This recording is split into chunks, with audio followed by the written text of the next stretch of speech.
The second part of this lesson is looking at how we use this same technique to prove trig equations.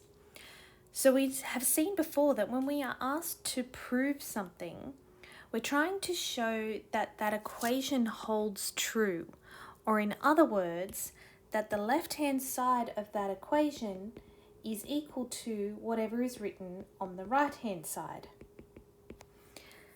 And we're going to use this same idea about substituting a known identity to make that happen.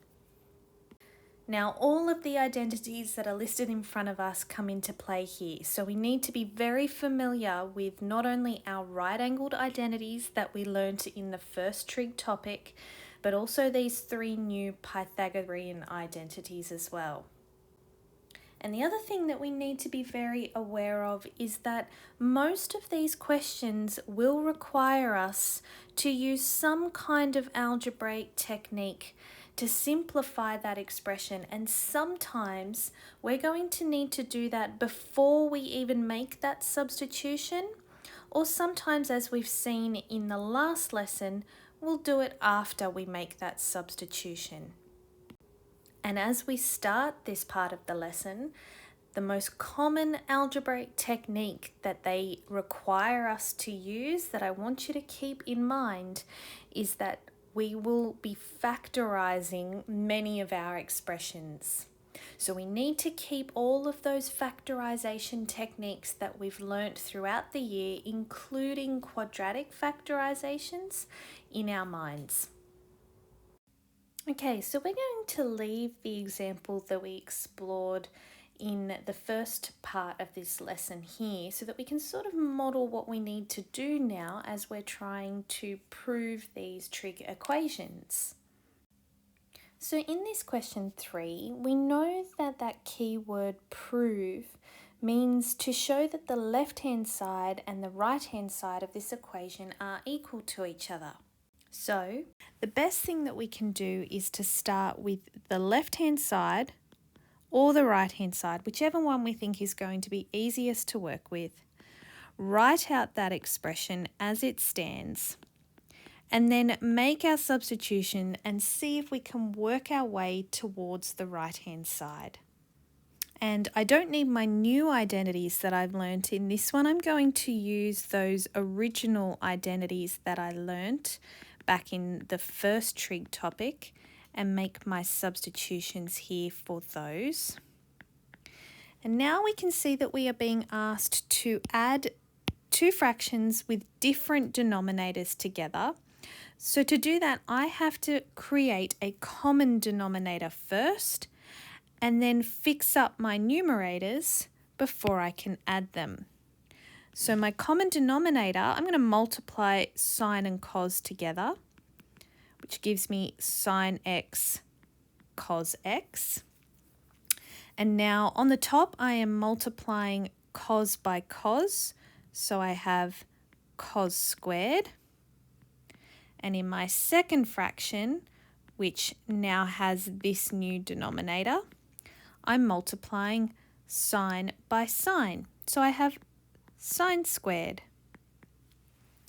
Once I have that common denominator, I can add the numerators together and form one single fraction.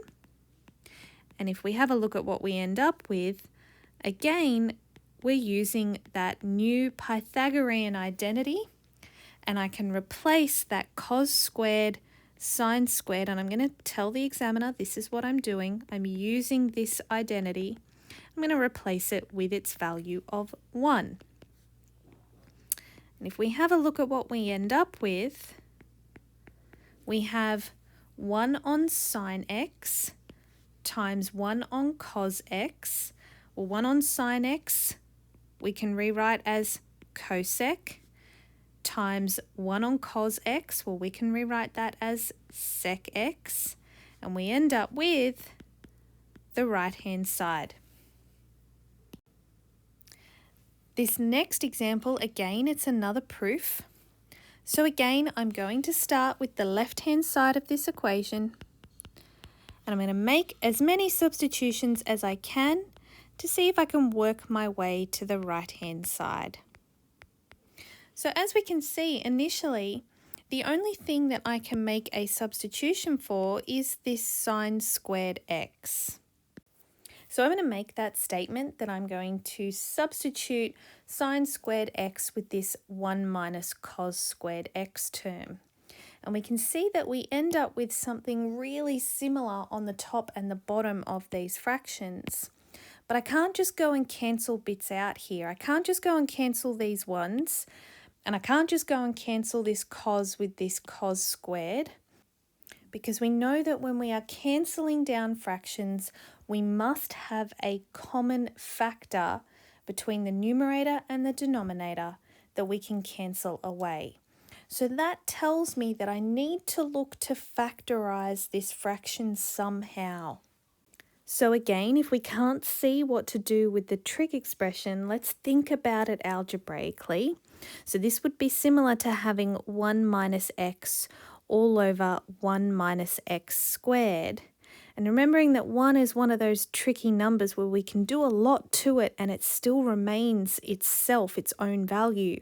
So if I rewrite this as a 1 squared, now I can see that I actually have the difference of 2 squares in the bottom of that fraction, and that is something that I can factorise. I can't factorise the top, but I can factorise the bottom using that concept of the difference of 2 squares. So I'm going to mirror that in this trig expression. I can't do anything with the top, but I can rewrite the bottom as 1 minus cos x and 1 plus cos x. And now I can see that I have this exact factor happening in the numerator that I have in the denominator, and that I'm allowed to cancel down. When I do, all I'm left with on the top is a 1. So this one lot of that value that we just cancelled. And on the bottom, I'm left with that second bracket, which is exactly what's sitting on the right-hand side.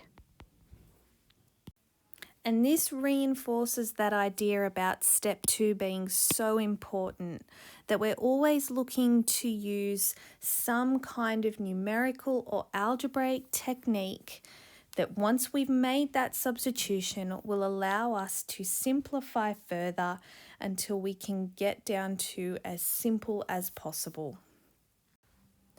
This last example looks very similar to how we proved the Pythagorean identity in the first lesson, and this is another example of how sometimes that factorization idea can be really helpful to finish off the problem. So this question's telling us again to prove that this equation holds true, but it's giving us some information that it wants us to substitute first. So firstly, we are going to substitute for x this value of 4 cos theta into this x squared, and secondly, this value of 4 sine theta into our y squared term. So again, as this is a proof, we'll start with the left-hand side.